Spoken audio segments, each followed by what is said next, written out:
শহীদ আবু সাইদকে হত্যাকাণ্ড এবং সেই সময়ে রংপুরে সংগঠিত যে মানবতা বিরোধী অপরাধ তার বিচার আনুষ্ঠানিকভাবে আজকে শুরু হয়েছে। আইন অনুযায়ী প্রত্যেকটা ট্রায়াল চিফ প্রসিকিউটরের ওপেনিং স্টেটমেন্ট বা সূচনা বক্তব্যের মাধ্যমে শুরু হয়। আজকে আমরা সেই সূচনা বক্তব্যের মাধ্যমে বিচারের আনুষ্ঠানিক যাত্রা শুরু করলাম। আগামীকালকেই প্রথম সাক্ষ্য গ্রহণ করা হবে এবং একই সাথে একাধিক সাক্ষী আগামীকালকে আমরা আদালতে প্রডিউস করব, সেটা আমরা আশা করছি। আমরা আজকে ওপেনিং স্টেটমেন্টের মাধ্যমে আদালতের কাছে যেটা বলেছি, এই বিচারের যে পটভূমি, আন্দোলনের পটভূমি, জুলাই বিপ্লবের পটভূমি আমরা তুলে ধরেছি। আমরা এটা বলেছি যে এই বিচারটা হচ্ছে শুধুমাত্র বিচারই নয়, এই রাষ্ট্র, এই জাতিকে আগামী দিনে একটা দৃঢ় ভিত্তির উপরে দাঁড় করানোর জন্য, সমাজে ন্যায় বিচার নিশ্চিত করার জন্য এই বিচারটা যে প্রয়োজন, সেই কথাগুলো আমরা আদালতে তুলে ধরেছি। আমরা এটাও বলেছি যে এই বিচার হবে স্বচ্ছ, নিরপেক্ষ। বাংলাদেশের জনগণ সেটা দেখবেন, দুনিয়ার মানুষ সেটা দেখবেন। এখানে এতটা শক্ত এভিডেন্স আছে, এত সুশৃঙ্খল প্রমাণ আছে যে একটা প্রমাণ আরেকটা প্রমাণকে আরও সুদৃঢ় করেছে।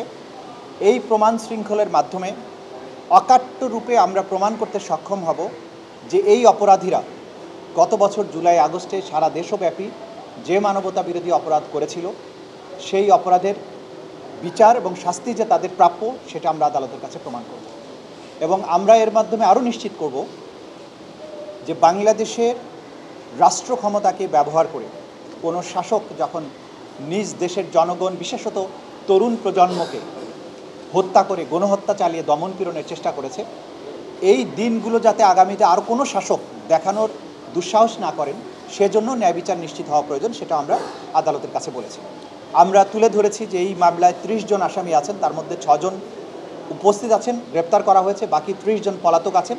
আমরা এটাও তুলে ধরেছি যে পলাতক থাকলেও তাদের ব্যাপারে যথাযথ লিগ্যাল ডিফেন্স তাদেরকে দেওয়া হবে এবং আমরা তাদের বিরুদ্ধে অপরাধ প্রমাণ করতে সক্ষম হব। তো এই বার্তার মাধ্যমেই আজকের আনুষ্ঠানিক বিচারে যাত্রা শুরু হলো। যেহেতু রংপুরের শহীদ আবু সাইদ ছিলেন বাংলাদেশের 2024-এর জুলাই বিপ্লবের সময় প্রথম শহীদ, তিনি পাইওনিয়ার ছিলেন। তার দুহাত বাড়িয়ে দিয়ে গুলিকে বুকে আলিঙ্গন করার যে দৃশ্য, যেটা এই দেশের তরুণদেরকে যুদ্ধে নামার জন্যে, শহীদ হওয়ার জন্যে উদ্বুদ্ধ করেছিল, তিনি সেই আইকনিক ঘটনার বিচারের মাধ্যমে জাতির প্রতি আমাদের যে দায়বদ্ধতা, জাতির প্রতি আমাদের যে অঙ্গীকার, সেটা আমরা বাস্তবায়ন করার ধাপে প্রবেশ করেছি। ইনশাল্লাহ আগামীতে কন্টিনিউয়াসলি এই বিচার কার্য চলবে। দ্রুততম সময়ের মধ্যে সকল আইনি প্রক্রিয়া অনুসরণ করার মধ্য দিয়ে এই বিচারে আমরা শুভ সমাপ্তির দিকে যেতে পারব।